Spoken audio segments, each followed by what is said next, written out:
Assalamualaikum warahmatullahi wabarakatuh. Perkenalkan, nama saya Ade Haris Sandi, calon guru penggerak Angkatan 9 dari Kabupaten Ciamis. Berikut adalah video aksi nyata, Modul 1.4, Budaya Positif, yaitu penerapan budaya positif dan keyakinan kelas di sekolah. Bismillahirrahmanirrahim. Assalamualaikum warahmatullahi wabarakatuh. Puji dan syukur mari kita sama-sama kita panjatkan kehadirat Allah Subhanahu wa taala yang telah memberikan rahmat dan hidayahnya kepada kita semua, sehingga kita semua bisa berkumpul di tempat yang mudah-mudahan dimuliakan oleh Allah Subhanahu wa taala. Amin.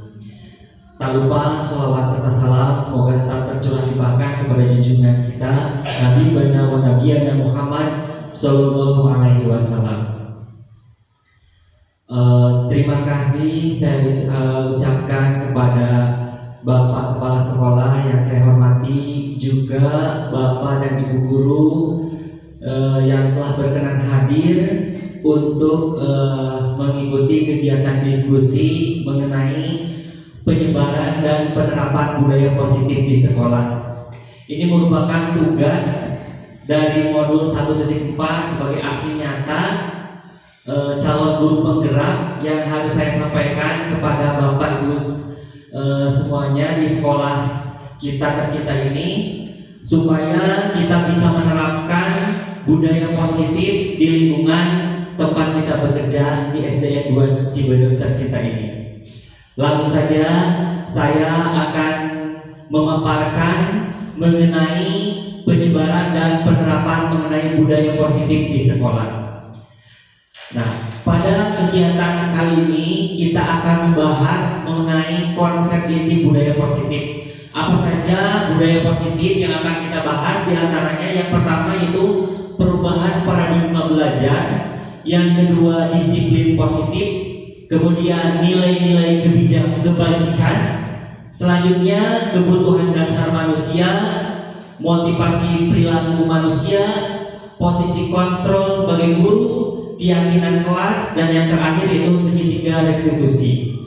Langsung saja yang pertama yaitu mengenai pembelajaran dengan paradigma baru. Pembelajaran dengan paradigma baru merupakan pembelajaran yang dirancang berdasarkan prinsip pembelajaran yang berdiferensiasi, sehingga para peserta didik belajar sesuai kebutuhannya berdasarkan tahap perkembangan sesuai teori psikologi modern untuk mewujudkan profil pelajar Pancasila.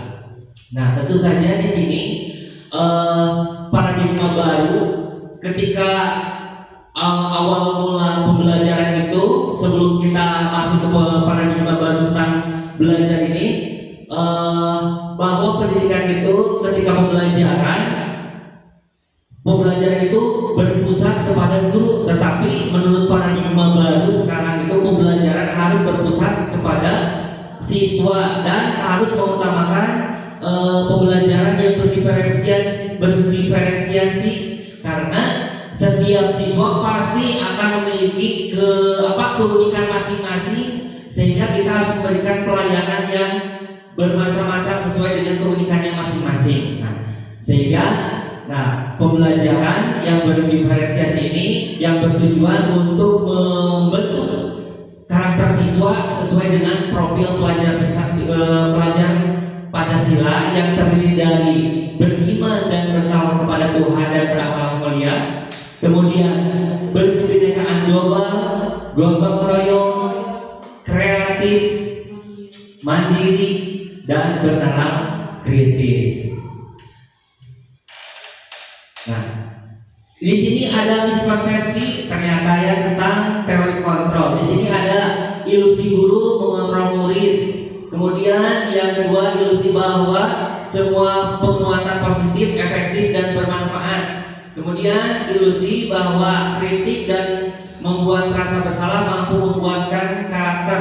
Yang keempat, ilusi bahwa kepemikiran kita itu awalnya itu bahwa orang dewasa itu berhak memaksa kepada siswa, tergantung kata yang berpusat kepada guru. Jadi siswa itu diatur sedemikian untuk membentuk itu diatur oleh dibentuk oleh guru dengan cara dipaksa itu tidak dibenarkan seperti itu. Kemudian kita sebagai guru itu sesuai filosofi Ki Hajar Dewantara itu harus berpihak pada siswa. Kemudian kita itu hanya sebagai fasilitator atau hanya menuntun kepada siswa. Nah, selanjutnya, mengubah paradigma tersebut. Nah, ada beberapa menggunakan respon ke pendekatan yang sesuai dengan teori kontrol. Yang pertama yaitu realitas atau kebutuhan kita sama. Ternyata realitas atau kebutuhannya siswa itu berbeda-beda, sehingga kita harus memenuhi kebutuhan siswa yang unik yang bermacam-macam tersebut. Kemudian semua orang melihat hal yang sama. Seharusnya setiap orang itu memiliki gambaran yang berbeda terhadap siswa. Kemudian kita mencoba mengubah orang agar berpandangan sama dengan kita. Nah, seharusnya kita berusaha memahami pandangan orang lain itu tentang dunia pasti berbeda-beda. Terutama siswa itu memiliki keunikan yang berbeda, sehingga kita harus memberikan kebutuhan yang sesuai dengan kebutuhan siswa. Perilaku buruk dilihat sebagai satu kesalahan.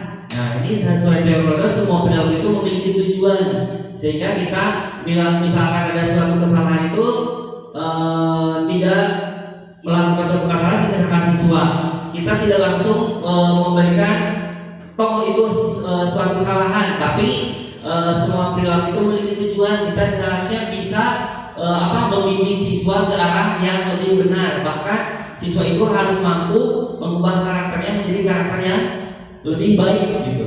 Orang lain bisa mengontrol saya. Padahal sesuai dengan posisi kontrol ini hanya ada yang bisa mengontrol, hanya Anda atau kita yang bisa mengontrol diri kita sendiri. Terus saya bisa mengontrol orang lain. Nah, menurut teori kontrol, Anda tidak bisa mengontrol orang lain. Pemaksaan ada pada saat rujukan gagal.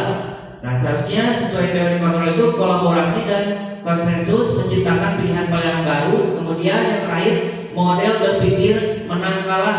Nah, seharusnya sekarang menurut teori kontrol model berpikir menang dan menang. Selanjutnya, mengenai yang kedua yaitu tentang disiplin positif. Nah, disiplin berasal dari kata disiplina yang artinya belajar disiplin mengacu pada diri sendiri yang memiliki tanggung jawab terhadap apa yang dilakukan berdasarkan nilai-nilai yang diyakini. Nah, disiplin positif merupakan salah satu cara penerapan disiplin yang bertujuan untuk menumbuhkan kesadaran serta memberdayakan tanpa imbalan atau penghargaan, ancaman atau hukuman. Kemudian sebagai pendidik, tujuan kita dalam menciptakan peserta didik yang memiliki disiplin diri sehingga mereka berperilaku mengacu kepada nilai-nilai kebajikan yang universal dan memiliki motivasi intrinsik dalam perubahan perilaku ke arah yang lebih baik. Nah, disiplin positif ini berarti kita sebagai guru itu harus memiliki tanggung jawab terhadap mengubah karakter siswa yang ke arah yang lebih baik yang sesuai dengan nilai-nilai kebajikan. Nah, dalam penerapan disiplin positif ini kita itu jangan sampai memberikan hukuman atau imbalan berupa penghargaan, malah ini bisa memperburuk keadaan.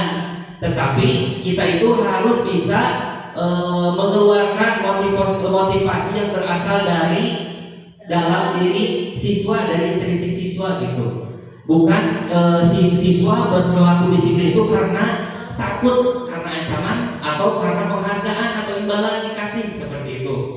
Selanjutnya, nilai-nilai kebajikan, nilai-nilai yang disepakati bersama. Nah, yaitu nilai kebajikan itu nilai yang disepakati bersama dan lepas dari perbedaan suku bangsa, agama, bahasa maupun latar belakangnya. Nah, di sini contoh nilai-nilai kebajikan di dalam suatu organisasi atau institusi. Yang pertama di sekolah tentunya yaitu profil pelajar Pancasila, beriman bertakwa, kepada Tuhan dan berakhlak mulia, berkebinekaan global, gotong royong, mandiri, kreatif dan bernalar kritis. Kemudian berdasarkan IBO Primary Years Program PIP, toleransi, rasa hormat, integritas, mandiri, menghargai, antusias, empati, keingintahuan, kreativitas, kerjasama, percaya diri, dan komitmen. Kemudian yang terakhir itu keterampilan hidup atau life skill, dapat dipercaya, lurus hati, pendengaran yang aktif, tidak merendahkan orang lain, dan memberikan yang terbaik dari diri. Nah, nilai-nilai kebajikan ini harus tentunya kita terapkan kepada siswa, sehingga siswa ini memiliki karakter dan memiliki nilai-nilai kebajikan yang sesuai dengan profil pelajar Pancasila, IQ of Years, dan keterampilan atau life skill. Selanjutnya, nah kebutuhan selanjutnya itu tentang kebutuhan dasar manusia. Kebutuhan dasar manusia itu adalah segala sesuatu yang kita lakukan untuk mendapatkan apa yang kita inginkan. Seluruh tindakan yang kita lakukan memiliki tujuan tertentu, dan semua usaha terbaik yang kita lakukan adalah dalam rangka agar kebutuhan dasar kita itu terpenuhi dengan baik. Nah, ada lima dasar kebutuhan manusia, diantaranya yang pertama yaitu bertahan hidup, butuh makan, pakaian, tempat tinggal, keamanan, kesehatan. Yang kedua, kasih sayang dan rasa diterima, yaitu rasa diterima, dipedulikan, berbagi, kerjasama, menjadi bagian dari kelompok. Kemudian penguasaan, harga diri, keinginan untuk dianggap, memimpin, berprestasi, diakui dan didengar. Kemudian yang keempat, kebebasan, diantaranya kebutuhannya itu mandiri, memiliki pilihan, mencoba hal yang baru, mampu mengendalikan arah dirinya. Kemudian kebutuhan yang terakhir itu kesenangan, bermain, humor, antusias, kemudian tertawa. Nah, kebutuhan-kebutuhan dasar ini merupakan kebutuhan dasar manusia. Tentunya ketika kita melaksanakan pembelajaran, kita harus juga memperhatikan 5 kebutuhan dasar siswa ini. Nah, yang terdiri dari ada 5 yang tadi saya paparkan. Nah, jadi ketika pembelajaran itu harus benar-benar memperhatikan 5 kebutuhan dasar dalam prosesnya. Selanjutnya, nah, motivasi perilaku manusia. Nah, motivasi perilaku manusia itu tumbuh berasal dari internal dan eksternal. Kalau internal itu berasal dari diri siswa sendiri. Kemudian motivasi eksternal berarti dari luar atau faktor lingkungan. Nah, yang pertama, siswa melakukan disiplin atau melakukan budaya positif di sekolah itu. Yang pertama ada karena untuk menghindari hukuman atau ketidaknyamanan. Kemudian yang kedua, untuk mendapatkan imbalan atau penghargaan dari orang lain. Dan yang terakhir itu untuk menjadi orang yang mereka inginkan dan menghargai diri sendiri dengan nilai-nilai yang mereka percaya. Nah, kita sebagai pendidik harus mampu mengembangkan potensi yang berasal dari dalam diri siswa, yaitu untuk menjadikan siswa itu menjadi orang yang mereka inginkan dan menghargai diri sendiri dengan nilai-nilai yang mereka percaya. Nah, ada motivasi yang berasal dari luar atau eksternal. Nah, siswa melakukan disiplin karena rasa takut, ya, itu berasal dari luar. Karena misalkan ada aturan atau tata tertib, karena melakukan disiplin tersebut karena takut adanya dihukum, misalkan ada hukuman apa gitu ya, konsekuensi sehingga siswa melakukan disiplin.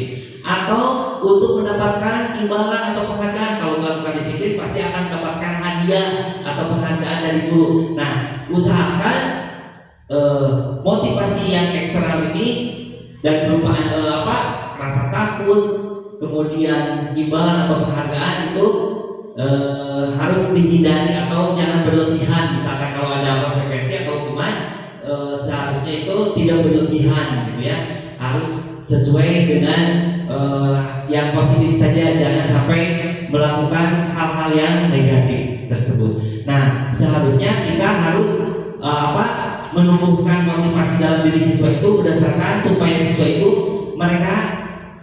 yang mereka inginkan, sehingga mereka menghargai diri sendiri dengan nilai-nilai yang mereka percaya. Selanjutnya, motivasi. Nah, motivasi perilaku internal itu tadi, yang harus kita kembangkan dalam diri siswa. Nah, motivasi perilaku siswa itu, nah, ulang kembali, mohon maaf. Nah, jadi untuk motivasi internal yang harus kita kembangkan itu, usahakan si siswa itu untuk menjadi orang yang mereka inginkan dan menghargai diri sendiri dengan nilai-nilai yang mereka percaya. Sehingga kita harus berusaha sebagai pendidik menghindari adanya pemberian hukuman dan pemberian penghargaan yang berlebihan agar meminimalisir motivasi eksternal. Nah, selanjutnya hukuman, konsekuensi sama restitusi. Ada 3 jenis ya. Yang pertama hukuman, tidak tercela atau tiba-tiba, misalkan ada siswa yang melanggar, ya kita langsung memberikan hukuman. Nah, itu spontanitas. Kalau selanjutnya murid tidak tahu apa yang akan terjadi jika tidak dilebatkan, kemudian bersifat satu arah, berupa hukuman fisik atau psikis. Nah, ini sangat dilarang sekarang ya, karena banyak sekali kejadian juga di dunia pendidikan yang melakukan hukuman fisik dan yang berakhir buruk gitu bagi siswa. Selanjutnya konsekuensi, ini terencana disepakati sesuai peraturan. Murid tetap dibuat tidak nyaman. Sikap guru selalu memonitor murid. Nah, misalkan kalau misalkan siswa melanggar, dikasih konsekuensinya, misalkan harus menghafal atau menulis minta maaf sebanyak 1 kali. Nah, itu misalkan karena melakukan melanggar disiplin, itu seperti konsekuensi. Nah, seharusnya kita sebagai pendidik itu harus memberikan restitusi. Bagaimana ciri-ciri restitusi itu? Proses menciptakan kondisi bagi murid untuk memperbaiki kesalahan. Jadi diusahakan kita itu, misalkan siswa melakukan kesalahan, melanggar disiplin, kita menciptakan kondisi untuk bagaimana si siswa itu mampu memperbaiki kesalahan tersebut. Nah, sehingga kita memerlukan proses kolaboratif yang mengajarkan murid untuk mencari solusi sendiri, sehingga yang diusahakan kita itu harus mampu, jika siswa melakukan kesalahan itu harus memberikan restitusi, bukan berupa hukuman atau konsekuensi. Nah, ada 5 posisi kontrol sebagai seorang guru. Yang pertama sebagai penghukum, yang kedua membuat merasa bersalah, yang ketiga teman, yang keempat pemantau, yang kelima manajer. Nah, kita introspeksi mungkin diri dulu, sudah berada di posisi mana kita itu? Apakah sebagai penghukum atau pembuat merasa bersalah, sebagai teman, pemantau, atau sebagai manajer? Nah, saya sampai sekarang ini bercermin dari diri sendiri. Mungkin saya mungkin satu posisi kontrol saya yang pernah saya lakukan sebagai penghukum, saya pernah. Kemudian teman sama pemantau mungkin ya. Nah, itu mungkin bagi saya. Nah, sekarang setelah saya mempelajari modul 1.4 tentang disiplin positif, ternyata sebagai pendidik itu harus menjadi seorang manajer. Dan kelima posisi kontrol itu yang paling baik menjadi seorang guru itu sebagai manajer. Seperti itu. Nah, saya bertanya kepada Bapak Ibu sekalian, nah, ada di posisi mana mungkin yang Bapak Ibu rasakan sampai saat ini? Mungkin Bu Pina pemantau, Bu Dede saya masih ada di hukum, teman, bisa teman, tapi kebetulan saya mengajar kelas atas agak kekerasan, mungkin bukan keras, bukan berarti tegas mungkin ya. Tegas. Iya. Jadi kalau bahasa Sunda nama disingsieunan. Iya. Biar nurut, karena di usia kelas 6 itu masanya transisi. Iya. Masanya bangor-bangorna. Iya. Bahasa Sunda, Pak. Iya. Jadi ada hukuman sedikit lah, tapi tidak terlalu. Oke. Nah, di sini memang 5 posisi kontrol ini pasti kita pernah mungkin tapi tidak secara langsung merasakan. Kalau saya tadi sebagai pemukul ya saya pernah misalkan ya, tapi saya tersadarkan oleh modul ini setelah mengikuti pendidikan guru penggerak saya banyak berubah sehingga saya benar-benar sebagai posisi kontrol guru itu emang seperti ada 5, tapi yang paling terbaik itu harus kita posisikan sebagai manajer. Nah selanjutnya,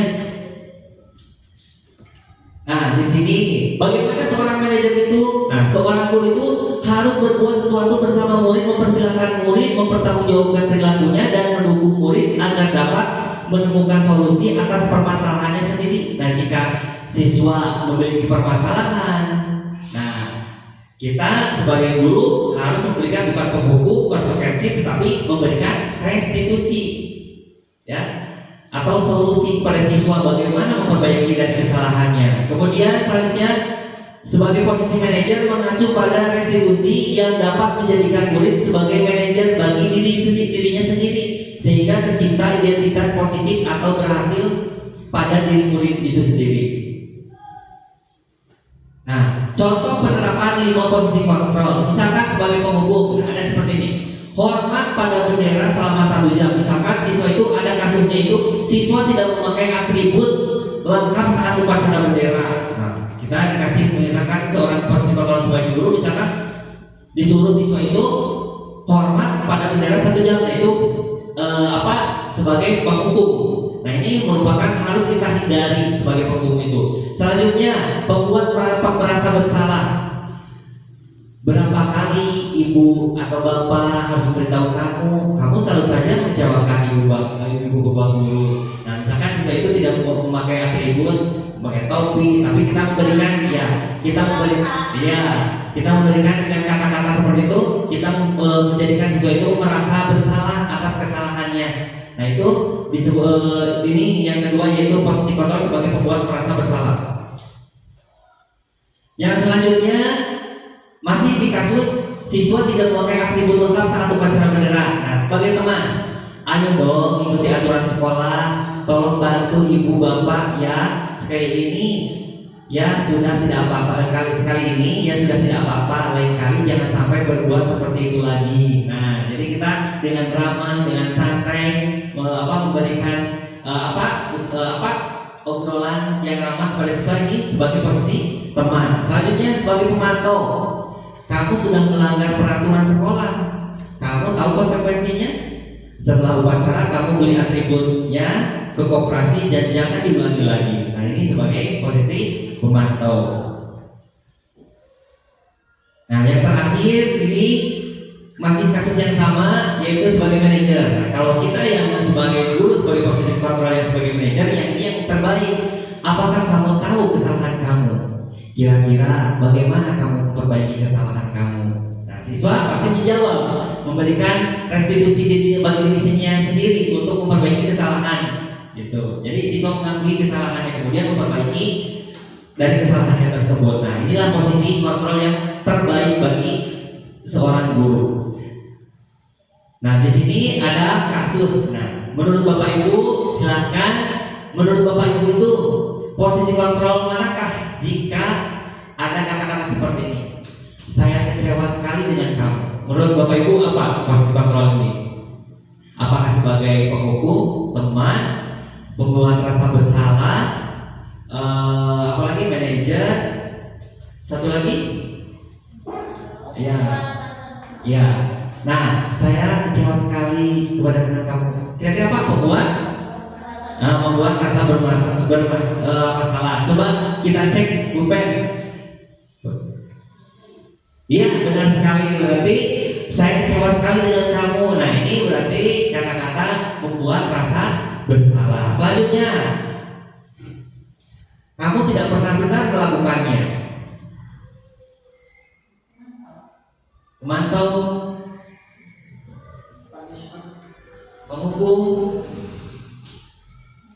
menghukum kan ini. Kira-kira sebagai apa ini posisi kontrolnya? Kita cek saja sama-sama ya. Iya, benar sekali, sebagai penghukum. Jadi kamu tidak pernah benar melakukannya. Nah, selanjutnya ada lagi. Apa rencanamu untuk menyelesaikan masalah ini? Manajer, kita cek.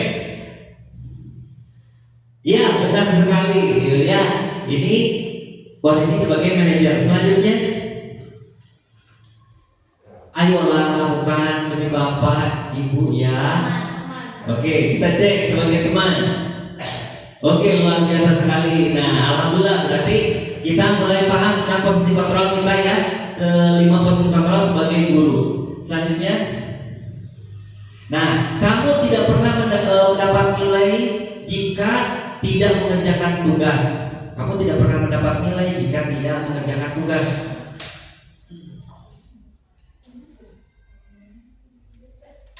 Pemantau, coba kita cek. Iya, benar sekali, ini adalah sebagai posisi pemantau. Nah, itulah 5 posisi kontrol yang harus dari seorang guru. Nah, di sini untuk supaya siswa melakukan atau melaksanakan menerapkan disiplin positif. Nah, tentunya kita ada di sekolah kita adanya peraturan, ya kan? Nah, alhamdulillah di sekolah kita sudah terpampang peraturan atau tata tertib baik bagi guru, siswa dan seluruh warga sekolah. Nah, kita tambahkan. Nah, saya mengharapkan nanti setelah memahami mengenai disiplin positif, saya mengharapkan Bapak Ibu guru wali kelas untuk menerapkan keyakinan kelas sebagai wujud supaya siswa menerapkan nilai-nilai kebajikan sehingga siswa melaksanakan disiplin positif baik di lingkungan sekolah atau di kelasnya masing-masing. Nah, ada yang disebut keyakinan kelas. Nah, mengapa keyakinan kelas bukan peraturan kelas? Nah, pembentukan keyakinan kelas. Nah, keyakinan kelas itu bersifat abstrak, berupa pernyataan universal dibuat dalam pernyataan positif sedikit saja agar mudah diingat sesuai dengan kondisi kelas dan sekolah sehingga mudah diterapkan. Semua warga sekolah atau warga sekolah dilibatkan saat membuat keyakinan kelas. Nah, diharapkan Bapak Ibu guru wali kelas semuanya membuat suatu keyakinan kelas. Nanti ada urutan bagaimana cara membuat keyakinan kelas. Nah, yang pertama, kenapa harus keyakinan kelas? Karena supaya siswa itu mudah diingat. Keyakinan kelas itu kita sudah ada peraturan kelas. Nah, keyakinan kelas itu kita turunkan nilai-nilai kebajikan dari peraturan kelas menjadi suatu keyakinan. Misalkan tadi ada nilai-nilai kebajikan, ada tanggung jawab, disiplin, terus saling menghormati, saling menyayangi. Nah, sehingga dari misalnya dari peraturan kita buat kalimat-kalimat positif, udah menjadi kalimat positif, kita tarik nilai-nilai kebajikannya sehingga dari nilai kebajikan itu siswa mengingat. Bahkan walaupun tidak ditempel menjadikan suatu poster di kelas itu, siswa sudah paham akan keyakinan yang disepakati di awal pembelajaran, misalnya di awal tahun, sehingga siswa kalau melakukan kesalahan, melanggar disiplin, siswa sih tahu, oh saya melanggar disiplin yang mana atau keyakinan kelas yang mana, sehingga kita memberikan restitusi kepada siswa untuk memperbaiki kesalahan tersebut. Selanjutnya Bu. Oke, nah ada segitiga restitusi. Nah, bagaimana apa itu segitiga restitusi? Nah, segitiga restitusi itu suatu proses dialog yang dijalankan oleh seorang guru agar dapat menghasilkan murid yang mandiri dan bertanggung jawab. Ada 3 langkah untuk melakukan segitiga restitusi ketika siswa melanggar suatu disiplin atau melakukan kesalahan. Yang pertama, menstabilkan identitas. Yang kedua, memvalidasi tindakan yang salah. Yang ketiga itu menanyakan keyakinan. Nah, ini ada video contoh dari keyakinan kelas. Lupa menyambungkan.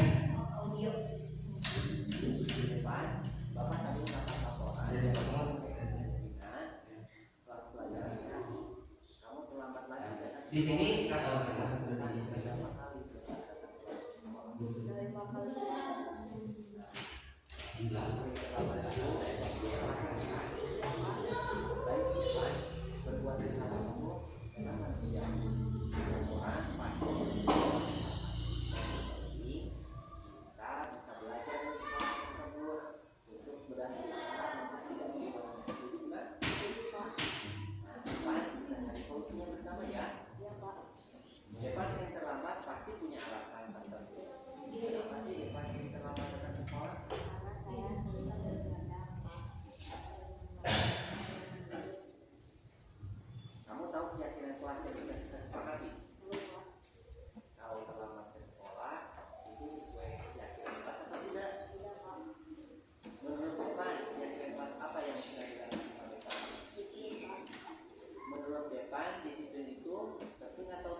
Ya.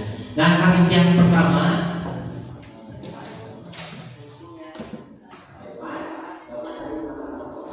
nah berikut ini adalah kasus contoh kasus anak yang melanggar ketika siswa itu sering terlambat mengikuti kegiatan pembiasaan positif di sekolah ketika pada hari Jumat. Ya. Nah, ini memberikan bagaimana kita cara memberikan restitusi yang baik kepada siswa sebagai posisi kontrol sebagai manajer.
Nah, itu kasus yang pertama. Jadi kita memberikan dulu yang pertama, kita rangkul dulu anak dengan kata-kata yang ramah untuk menstabilkan identitasnya.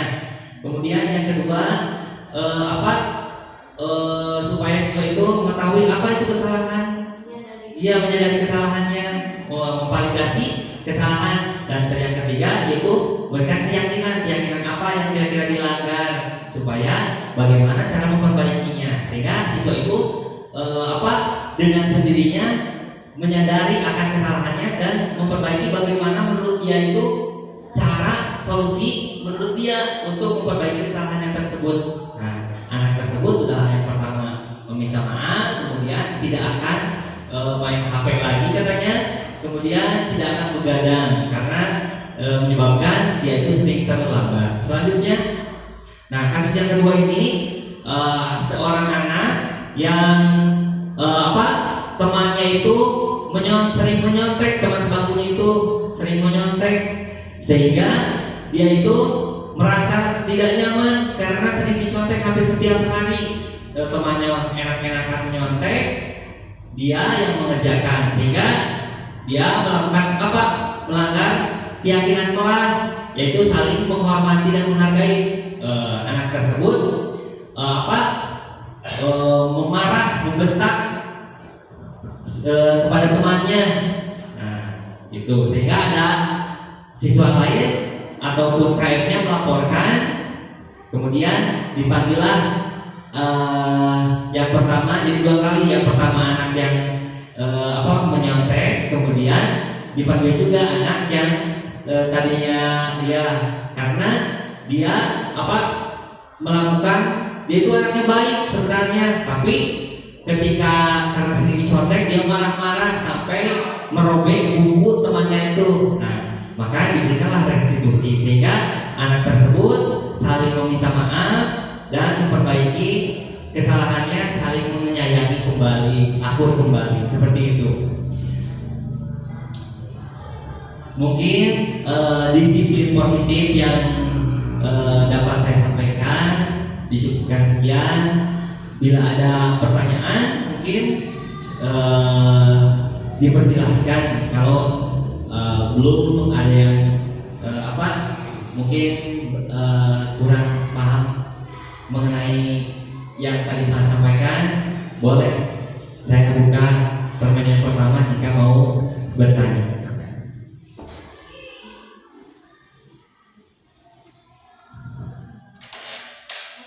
Oke, ada yang ditanyakan?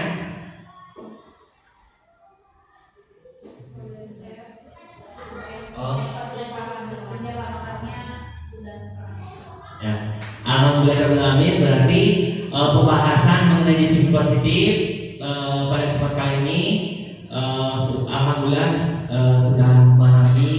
Mari kita bersama-sama berkolaborasi untuk mewujudkan disiplin atau menerapkan disiplin positif di sekolah kita tercinta ini. Semoga anak didik kita di SDN 2 Ciberem menjadi anak-anak yang berprestasi, berkarakter sesuai profil pelajar Pancasila, dan yang mandiri, bertanggung jawab, yang mudah-mudahan SDN 2 Ciberem ini semakin maju, semakin ke depan. Ya, amin ya rabbal alamin. Mungkin penjelasan mengenai disiplin positif yang saya dapat sampaikan, mohon maaf ada banyak kesalahan dari saya ucapkan terima kasih atas kehadirannya dalam mengikuti kegiatan penyebaran dan penerapan budaya positif di SDN 2 Ciberem. Saya ucapkan terima kasih sekali lagi. Saya tutup. Wassalamualaikum warahmatullahi wabarakatuh.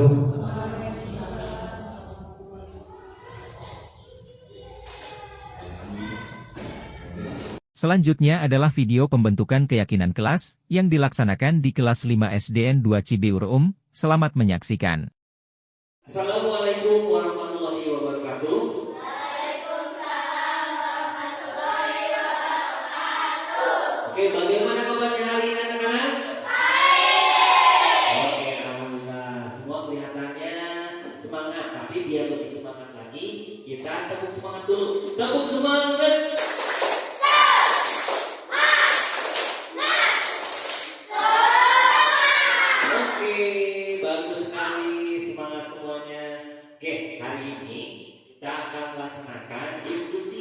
Yang sudah kita rencanakan hari kemarin, ya, kita akan diskusikan membuat keyakinan kelas, ya.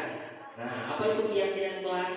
Keyakinan kelas itu, nah nanti kalian akan dipandu sama bapak diskusinya untuk menentukan keyakinan apa saja yang kalian inginkan untuk belajar disiplin di kelas, ya.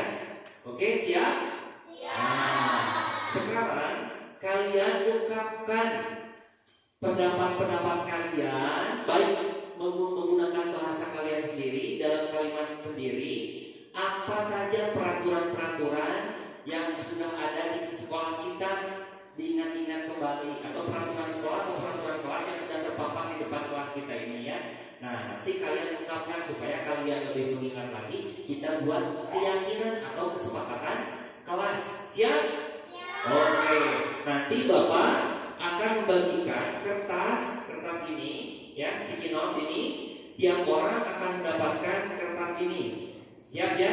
Nanti kalian tuliskan peraturan-peraturan apa saja yang kalian pahami dari peraturan yang sudah ada. Siap ya? Nah, langsung saja Bapak bagikan ya. Silakan bisa dibantu oleh siapa membagikannya. Oh, oleh Raka ya. Nah, silakan dibagikan Raka. Satu orang dapat satu. Nah, ini yang perempuan sebelah sini. Silakan dibagikan. Satu orang dapat satu. Kalau yang sudah mendapat kertasnya, langsung tuliskan peraturan menurut pemahaman dengan kalimat kalian, ya. Peraturan-peraturan yang sudah ada di kelas kita atau di sekolah kita dibuat di terima kasih Raka, ya, di kertas sticky note. Nah, kalau sudah selesai langsung ditempel. Bapak sudah menyediakan di sini, ya, sudah menyediakan kertas yang cukup besar. Kita lihat tempel di sini. Silakan waktunya Bapak kasih 5 menit untuk menuliskan kalimat-kalimat peraturan, ya.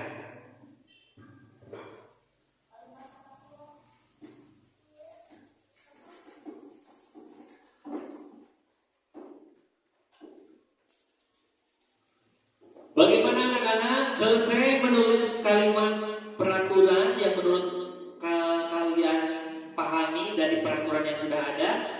Sudah dibuat? Oke, sekarang silakan untuk kelompok ini menempelkan kalimatnya di depan, kalimat peraturan-peraturannya silakan ditempel di papan yang sudah disediakan, ya, di kertas yang sudah disediakan. Nah, yang rapi, yang tertib menempelnya. Oke, silakan ditempel. Ya. Wah, bagus sekali ya. Kalian sangat pandai membuat kalimat-kalimat peraturannya. Sip, bagus sekali, luar biasa sekali. Ada yang bahkan ada yang berapa nomor? 3, 4 nomor peraturan yang kalian ingat. Iya, bagus. Lanjut ke barisan kanan, silakan. Oke, bagus sekali kalimatnya ya. Oke. Iya. Iya, pendapat dari Raka, ada dari Gaftan, Alvin, Arif, terus Payan sama Depan. Kemudian lanjutkan ke barisannya selanjutnya. Ada dari Raisa, dari Melsa, dari Feby. Wah, banyak, bagus sekali ya. Nah, ya sip. Silakan mau di mana saja tempelnya, asal jangan menutupi kalimat dari teman. Oke, boleh di mana saja, di bawah boleh. Silakan. Oke, bagus sekali pendapat-pendapatnya ya. Oke, kalimat-kalimat dari peraturan. Oke, yang sudah ada. Oke, nanti Bapak akan bacakan yang beberapa orang. Yang pertama dari Raka, dilarang membuang sampah sembarangan di kelas. Oke, itu peraturan ya, peraturan di sekolah kita ya. Oke, selanjutnya dari Gafan, tidak boleh makan saat belajar, tidak boleh membuli atau menghina teman, tidak boleh menyontek saat ulangan. Tuh, ya. Kemudian dari Alvin, mendapatkan rasa aman, tidak boleh menyontek, jangan menghina, harus saling membantu, mendukung antar teman. Kemudian dari Arif, tidak boleh membuang sampah sembarangan juga, ya. Tidak boleh membuli teman, ya, hampir sama. Saling menyayangi teman. Oke, bagus sekali ya. Kalimat-kalimatnya sudah bagus. Ini bahkan kalimatnya sudah menjadi kalimat yang positif, ya, bagus sekali. Tidak boleh makan saat belajar dari Raisa, tidak boleh membuli, harus fokus saat belajar. Dari Melsa, hentikan atau stop bullying. Oke, jangan membuang sampah sembarangan. Dari Zulfa, tidak boleh buang sampah sembarangan, tidak boleh membuli teman. Dari Feby, tidak boleh menyontek, tidak boleh membuli. Saat belajar harus konsentrasi, fokus. Dari jilat tidak boleh mengejek teman. Dari meja tidak boleh membuli. Dari pagar tidak boleh membuli, ya. Kemudian dari depan harus saling menyayangi. Oke, bagus. Dari jarak tidak boleh menghina teman, tidak boleh menyontek. Dari aulia tidak boleh menghina teman. Dari Susanti tidak boleh menyontek, tidak boleh menghina, tidak boleh mengganggu teman yang lagi belajar. Dari Cahaya tidak boleh membuang sampah sembarangan, tidak boleh membuli teman. Dari Rahasia tidak boleh makan ketika belajar, tidak boleh menghina teman. Yang terakhir dari Sophie, tidak boleh menyontek, tidak boleh membuli teman, tidak boleh buang sampah sembarangan. Oke, bagus-bagus sekali ya kalimat-kalimat peraturannya. Nah, kalimat-kalimat peraturan ini nanti kita buat menjadi kalimat positif. Ada yang artinya tidak boleh, tidak boleh, tidak boleh. Kita buat jadi kalimat positif sama-sama ya. Oke, diskusikan. Misalkan satu-satu, hampir semuanya ada kata apa saja. Yang pertama, tidak boleh membuli teman. Coba kalimat positifnya bagaimana? Harus saling harus saling menyayangi atau menghormati, saling menghormati. Yang kedua ada tadi tidak boleh membuang sampah sembarangan. Berarti kalimat positifnya apa? Bagus dulu Pak, membuang sampah pada tempatnya. Membuang sampah pada tempatnya. Yang ketiga apa? Tidak boleh makan di kelas katanya. Kira-kira kalimat positifnya bagaimana? Makan ketika Oke, bagus sekali Jarvan. Makan atau jajan, makan ketika jam istirahat. Iya, bagus. Makan ketika istirahat. Ya, ketika tidak belajar ya. Yang keempat, apalagi tadi? Ketika belajar tidak boleh ngobrol ataupun apa? Mengganggu teman ketika belajar. Berarti harus bagaimana? Ya, Feby? Alvin? Oke. Ada? Raka? Kira-kira kan ini kalimat negatifnya. Tidak boleh ngobrol atau mengganggu teman ketika belajar. Harus apa? Nah, berarti gimana kalimat positifnya? Fokus saat belajar. Bagus sekali Gaspar. Fokus saat belajar. Yang terakhir 5, satu lagi hampir sama kebanyakan. Apalagi yang tadi piket apa? Tidak mengerjakan, misalkan harus mengerjakan piket. Ini sudah kalimat positif ya. Mengerjakan piket kelas. Yang terakhir ada yang sudah kalimatnya sudah positif, mengerjakan piket kelas. Oke, ini adalah kalimat-kalimat positif dari yang tadi peraturan yang sudah kalian sampaikan, pendapat-pendapatnya yang ditempel di depan. Nah, sekarang kita supaya lebih mudah diingat kesepakatan ini kita buat jadi satu keyakinan, dari satu kita ambil dipentingkan supaya lebih mudah diingat. Coba harus saling menghormati. Nilai-nilai kebajikannya apa? Udah ya, saling menghormati. Nah, ingat, harus diingat satu nilai kebajikannya saling menghormati. Ingat, poin 1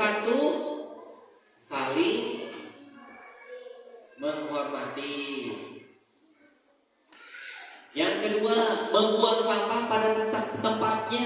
Kira-kira itu apa nilai kebajikannya?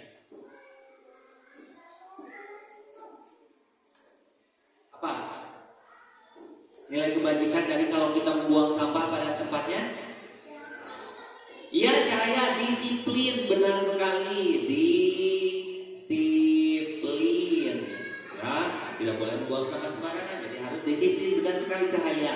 Oke, makan ketika istirahat. Coba nilai kebajikannya apa? Ya, Alvin, ya benar sekali, tertib. Ya, tertib. Bisa tertib juga ya, termasuk. Yang keempat, fokus saat belajar. Nilai kebajikannya? Fokus, betul, harus fokus. Yang terakhir, mengerjakan piket kelas. Tanggung jawab, bagus sekali Raka. Tanggung jawab. Nah, ini ada 5 poin yang harus kalian yakini harus dilaksanakan. Siap dilaksanakan? Oke, nah nanti kita buat keyakinan atau kesepakatan kelas kita ini. Nanti Bapak akan tik di komputer. Nanti kan kita buat poster. Posternya juga kalian yang harus mendesain sendiri, karena sudah ada Chromebook disediakan. Nanti kalian buat di aplikasi Canva, ya, dibuat keyakinan kelasnya, nanti di print. Nanti kita ditempel posternya yang besar di sini, ya. Nah, bukan hanya untuk dibaca, tapi harus dilaksanakan. Siap dilaksanakan? Nah, jadi apa saja keyakinan kelas kita itu? 1, 2, 3, 4, 5. Oke. Boleh ada tambahan lagi menurut kalian? Ada boleh ditambah? Mau apa? Mas Yari, Pak, itu kurang Pak. Misalkan keyakinan kelasnya dari kata seperti boleh ditambahkan? Boleh. Silakan menurut kalian harus bagaimana? Misalkan ada peraturan tadi ada tidak boleh berbohong, berarti tidak boleh berbohong, oke? Harus bagaimana? Oke, berarti boleh ditambah apa Kak? Iya, bagus. Berarti boleh tambah poin lagi. Harus jujur katanya. Oke, sip. Jadi ada 6 poin. Masih ada lagi mau ditambah? Harus bagaimana nilai-nilai kebajikan apa yang harus kalian laksanakan di kelas? Jujur. Apalagi? Tanggung jawab. Ya, nomor 5 sudah. Ada lagi? Saling menghargai katanya, menghormati dan menghargai. Berarti kita tambahkan saja di sini ya. Saling menghormati dan menghargai. Oke, bagus sekali. Masih ada lagi menurut keyakinan kalian yang harus mudah diingat? Iya, bagus. Mandiri. Ada dari profil pelajar Pancasila. Ini juga ada ya, masuk ya. Yang ke-7 ada mandiri. Terus apa lagi? Apa? Gotong royong. Bagus sekali. Kita tambah lagi. Gotong royong. Jadi kalau nanti ada kebersihan, kalian keyakinan kelas kalian itu ingat-ingat ada kata gotong royong. Terus siapa lagi? Ada lagi? Ada Arif? Berakhlak mulia. Boleh ditambahkan. Berakhlak mulia. Bagus sekali. Boleh tambah lagi? Satu lagi. Oke, ada? Oke, sudah? Sepakat hanya 9? Mau ditambah lagi? Mau? Satu lagi ya? Siapa yang mau mengungkapkan? Acungkan tangan. Sok, acungkan tangan. Ada? Sebelum nanti kita ketok palu ya. Keyakinan kelas yang harus kalian taati ini ada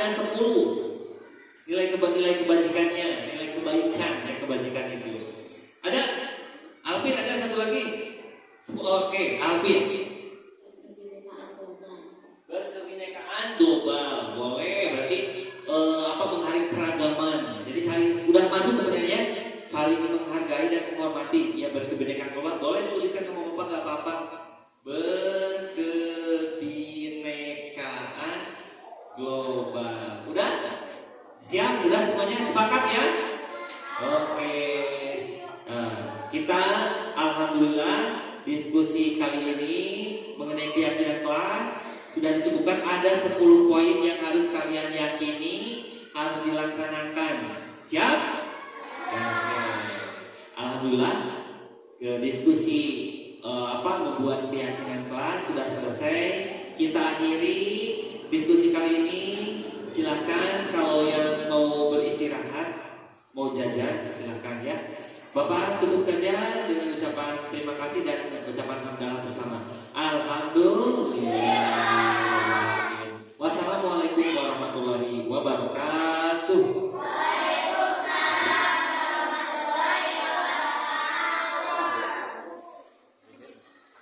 Demikianlah video pemaparan tentang budaya positif dan pembentukan keyakinan kelas yang dilaksanakan di sekolah sebagai syarat tugas aksi nyata pada modul 1.4 tentang budaya positif. Terima kasih atas perhatiannya, semoga video ini bermanfaat.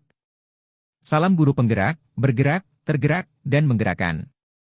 Wassalamualaikum warahmatullahi wabarakatuh.